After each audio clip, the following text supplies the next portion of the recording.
Bom, pessoal, nossa equipe está aqui para ajudar hoje um paciente jovem, 53 anos, que há mais ou menos umas 3 semanas atrás, 3, 4 semanas atrás, finalzinho, comecinho do ano, ele passou por várias intervenções cirúrgicas por conta de uma cólica renal do lado esquerdo. E numa dessas intervenções, ele foi submetido a uma tentativa de limpeza do ureter esquerdo, que tinha vários cálculos, e também ele tinha cálculos de quase 3 centímetros, múltiplos cálculos pequenos no rim esquerdo. Acontece que nessa cirurgia anterior, uma outra equipe, não foi possível limpar o rim por completo. E numa cirurgia subsequente, ele acabou retirando o catéter que estava usando, que era o catéter de duplo J, só que o caso interessante dele é que os cálculos têm uma baixa densidade, e a baixa densidade acaba não favorecendo aparecer o cálculo no raio-x. Então, eu destaco aqui a importância de fazer o controle em geral de cálculos grandes com a tomografia, para ter certeza que, na verdade, o rim está completamente limpo. Então, nós repetimos aqui a tomografia desse paciente agora recentemente, e ele ainda tem alguns cálculos que eu vou mostrar para vocês aí de baixa densidade. São múltiplos cálculos, mais ou menos 3 cálculos no rim esquerdo, e ele tem alguns fragmentos do cálculo no interior da bexiga. Então a ideia agora é entrar com o equipamento flexível pela bexiga, acessar o rim e implodir os cálculos com a fibra de laser, que a gente vai fazer agora. Bom, pessoal, então eu estou usando esse equipamento aqui, que é um equipamento flexível, Vocês estão vendo ali na tela, na imagem, já os cálculos, ó. Então aqui são os cálculos do cálice superior, outro cálculo aqui no cálice médio, então cálice superior, desculpe aqui, esse é o cálice superior, cálice médio e o cálice inferior, que é o que tem a maior quantidade de cálculos. Esse é um cálculo poroso, então é um cálculo que vocês vão ver que vai fazer bastante poeira aqui quando a gente começar a fragmentar. E esse é um dos motivos de, às vezes, o cirurgião não conseguir limpar completamente o rim, porque com o passar da pulverização, como a cirurgia vai transcorrendo, às vezes o cálculo, a visão no intraoperatório, ela fica turva. Vocês vão ver isso acontecer agora. Você vê que a pedra fica dançando, às vezes nem sempre é fácil conseguir achar. Vocês percebem que, conforme eu vou pulverizando o cálculo, imediatamente aqui a urina vai ficando turva, a gente vai perdendo visibilidade. Isso é interessante porque quanto mais poroso é o cálculo, mais fragmentos, mais poeira ele vai liberando. E quanto mais duro é o cálculo, ele quebra com menos poeira e ele vai formando tipo cacos, como se fosse um copo de vidro quebrando. Bom, a gente vai continuar fragmentando aqui os cálculos. Eu mostro para vocês como ficou aqui o final do procedimento. Bom, pessoal, então a gente segue aqui, fragmentando os cálculos. Eu queria mostrar para vocês exatamente como é um cálculo poroso, Então, ele fragmenta em pedaços muito pequenos, praticamente ele vira uma poeira. A gente não vê fragmentos grandes. Isso é uma característica desses cálculos, Existe uma medida de densidade dos cálculos que é chamada unidade Hounsfield, que é feita na própria tomografia. Todo laudo de tomografia vem essa densidade do cálculo. Acima de 1000 unidades é um cálculo duro. Abaixo de 500 é um cálculo poroso. E entre 500 e 1000 é intermediário. Esse cálculo aqui tem só 400 de densidade, portanto ele é um cálculo extremamente poroso.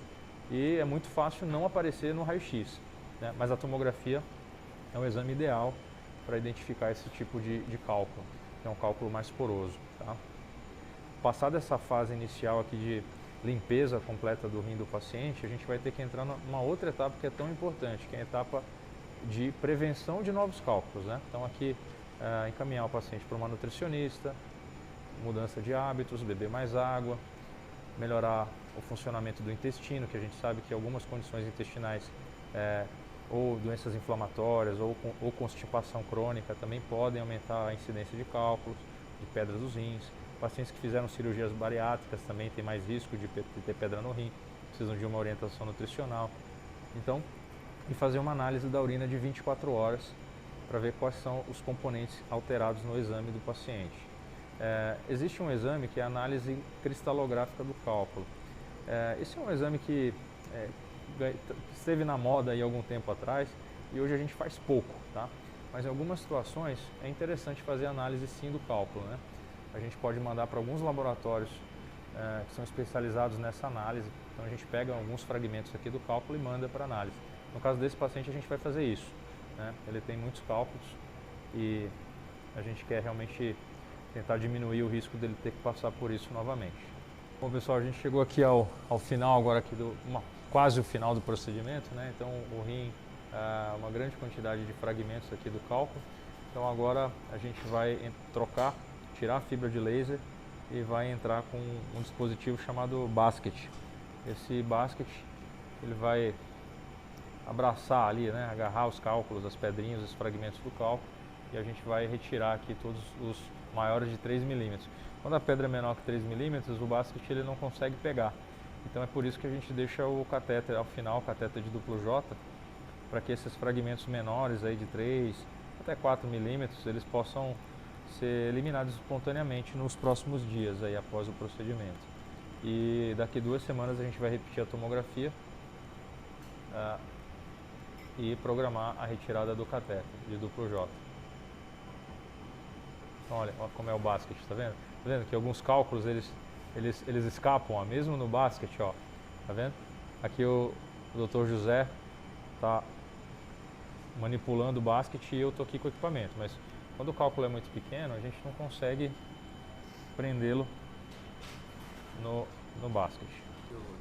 A gente vai agora passar o duplo J. Mostra o duplo J ali, Sandrinha, na frente da câmera, só para quem está assistindo. Mostra, aponta para lá ele, ó. Esse é o catéter de duplo J. Tá? Tem mais ou menos aí 30 centímetros. O calibre de uma carga de caneta Bic aproximadamente. Então é um dispositivo importante para a gente garantir com que esses fragmentos eles sejam eliminados aí nos próximos dias. Então vocês veem ali o catéter duplo J entrando na bexiga. Tá. Bom, depois a gente vai mostrar para vocês aqui. O doutor não está dando para mostrar para vocês nesse ângulo. Vem para casa, é só para mostrar o catéter ali dentro. Ó. Então agora vocês veem o catéter de duplo J aqui, ó, dentro da bexiga. Esse aqui é o orifício do meato ureteral. Tá? Então o catéter vai ficar lá. Nesse caso a gente vai deixar sem o fio, porque a nossa previsão de deixar o catéter pelo menos 2 semanas. Então é isso. Retirando o aparelho. Bom, então finalizado o procedimento, a programação é deixar o catéter de duplo J por 2 a 3 semanas. Nós vamos repetir a tomografia para ter certeza de que o rim está completamente limpo e aí programar a retirada do catéter com sedação. Até a próxima.